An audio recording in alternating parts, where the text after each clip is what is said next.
Assalamualaikum warahmatullahi wabarakatuh. Selamat pagi saudara-saudariku agan sebangsa setanah air, dimanapun berada, semoga agan sekalian selalu dalam lindungan Tuhan Yang Maha Esa, Allah Subhanahu wa Ta'ala, dimurahkan rezekinya, dilancarkan segala urusannya, bahagia lahir dan batin. Amin, amin, amin ya robbal alamin. Kali ini saya akan berbagi tentang ketahanan pangan dilihat dari sisi paradigma nasional, seperti yang biasa diberikan oleh Lemhanas RI, yaitu, ketahanan nasional. Oleh karena itu sebelum kita masuk lebih dalam, ayo kita ingat kembali apa itu ketahanan nasional.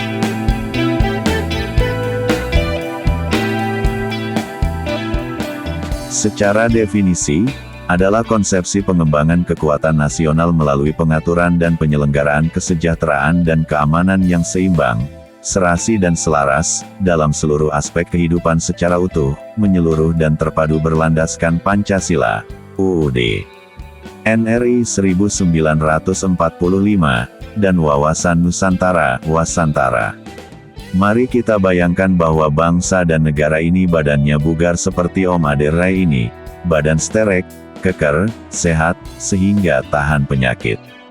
Sebagai konsepsi, TANAS merupakan pedoman untuk meningkatkan kondisi keuletan dan ketangguhan bangsa, yang mengandung kemampuan mengembangkan kekuatan nasional dengan pendekatan kesejahteraan dan keamanan. TANAS sebagai konsepsi akan lebih mudah kita cerna, bila kita melihat aspek-aspek kehidupan seperti yang tergambar dalam Astagatra, atau 8 aspek kehidupan bermasyarakat, berbangsa dan bernegara, yang saling terkait satu sama lain.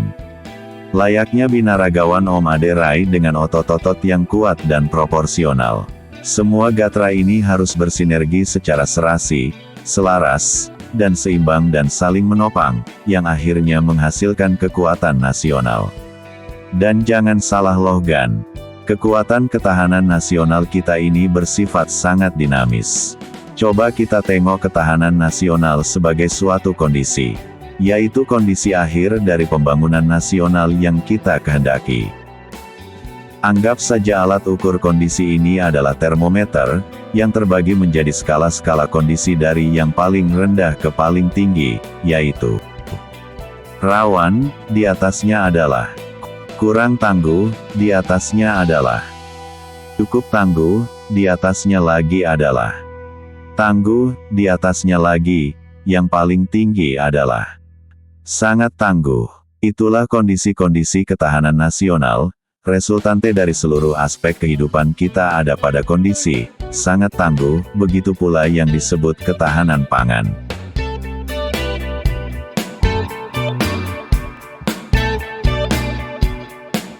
Sesuai Undang-Undang RI Nomor 18, Tahun 2012, TANAS, berbunyi, kondisi terpenuhinya pangan bagi negara sampai dengan perseorangan, yang tercermin dari tersedianya pangan yang cukup, baik jumlah maupun mutunya, beragam, bergizi, merata dan terjangkau, serta tidak bertentangan dengan agama, keyakinan, dan budaya masyarakat, untuk dapat hidup sehat, aktif dan produktif secara berkelanjutan.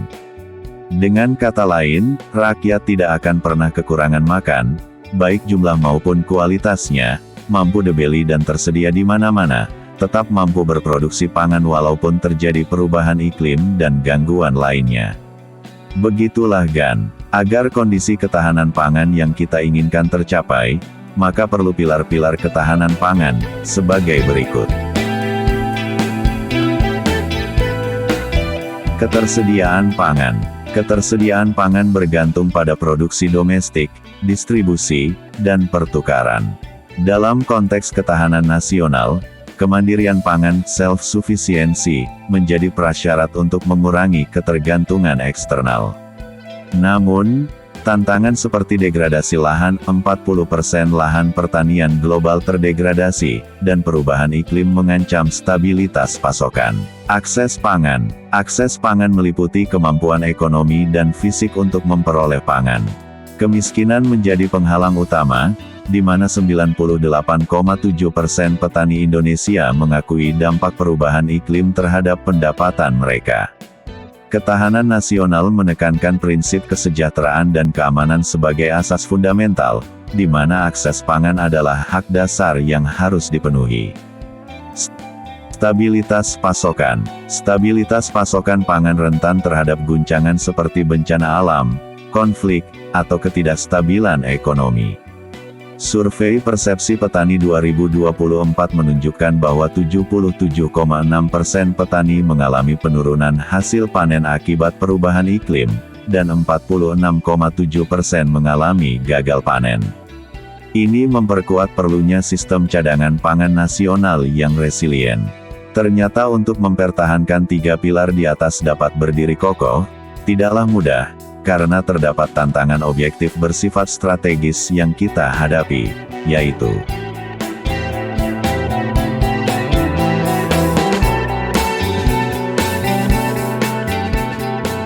tantangan strategis bagi ketahanan pangan Indonesia, diantaranya adalah perubahan iklim dan kerusakan lingkungan.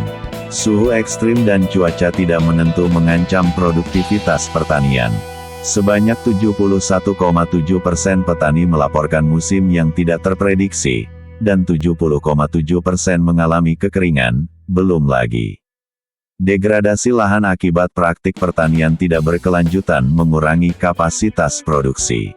Kebijakan dan infrastruktur yang lemah, yaitu distribusi tidak merata, hanya 51,3% petani yang merasa akses irigasi membaik, sementara 44,1% masih kesulitan air. Kemudian, subsidi pupuk tidak tepat sasaran, 48% petani kesulitan memperoleh pupuk bersubsidi, dan 51,6% tidak mendapatkan bantuan pupuk organik, serta alih fungsi lahan, lahan pertanian menyusut akibat urbanisasi dan industrialisasi. Ketergantungan impor dan diversifikasi terbatas. Hal ini bisa kita tengok bahwa Indonesia masih bergantung pada impor gandum dan beras, mengabaikan potensi pangan lokal seperti singkong dan jagung. Selain itu pola konsumsi tidak sehat, masyarakat terjebak pada konsumsi beras dan terigu, mengabaikan diversifikasi pangan lokal.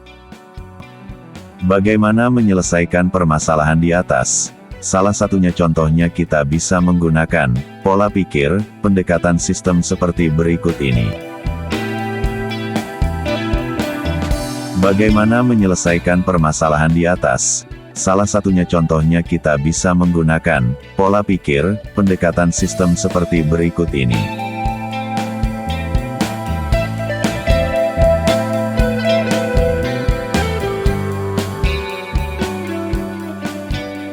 Dari pola pikir ini, kemudian kita bisa menyusun kebijakan, yang dilanjutkan dengan menyusun strategi-strategi seperti berikut ini.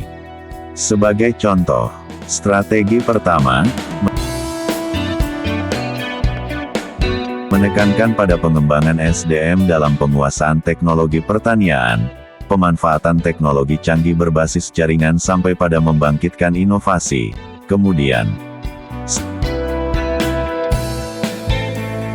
strategi kedua, mensinergikan seluruh gatra, tentu dengan para leading sektor dan para pemangku kepentingan tiap gatra yang menjadi objek utamanya, diharapkan akan berdampak kuat terhadap peningkatan ketahanan nasional secara utuh. Diikuti kemudian strategi ketiga, yaitu kerjasama internasional. Mawas keluar, Indonesia perlu berperan dalam perdagangan pangan global sambil mempertahankan kemandirian. Tetapi sebagus-bagusnya strategi yang kemudian rencana aksi yang dihasilkan, didukung dengan sumber daya yang banyak, termasuk teknologi tercanggih sekalipun, tidaklah akan membuahkan hasil yang kita kehendaki, kalaulah manusianya sebagai pemimpin, yang dipimpin atau pemangku kepentingan sekalipun enggan untuk membuka pikirannya, sehingga nggak merasa paling benar sendiri, dan mudah menyalahkan orang lain, atau salah fokus. Membuka hatinya, agar dapat berempati kepada orang lain, supaya tidak mudah menghujat, serta membuka kehendaknya untuk mampu menggerak dirinya dari kondisi saat ini, ke kondisi lebih baik. Opa Otto Sarmer menambahkan, bahwa keberhasilan juga tergantung dari kemampuan kita dalam Mengatasi 3 jurang besar kesenjangan. Yang dimaksud ketiga jurang itu adalah: pertama, kesenjangan saya dengan alam dia sebut jurang dengan alam, atau jurang ekologis.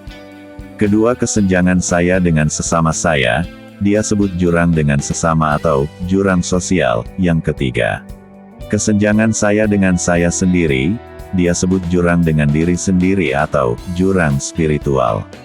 Kalau kita bisa mempraktekkan kedua nasihat Opa Oto tadi, maka upaya meningkatkan ketahanan pangan di atas akan lebih cepat berhasil insya Allah. Pada akhirnya, sampailah kita pada kesimpulan, yaitu bahwa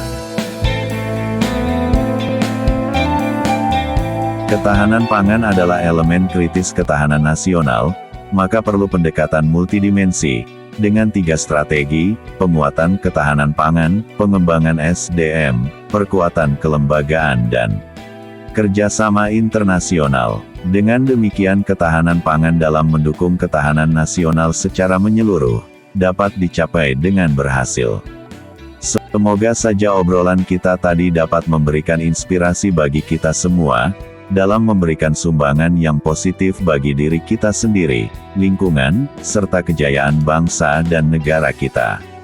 Amin ya robbal alamin. Menyadari bahwa obrolan kita kurang sempurna, karena yang sempurna hanya Tuhan yang Maha Sempurna, serta menyadari bahwa tidak ada gajah yang retak gadingnya, maka, maafkan aku sedalam-dalamnya, atas semua kekurangan. Kututup dengan, wabillahi taufik wal hidayah. Wassalamualaikum warahmatullahi wabarakatuh. Selamat pagi dan terima kasih. Merdeka, merdeka, merdeka.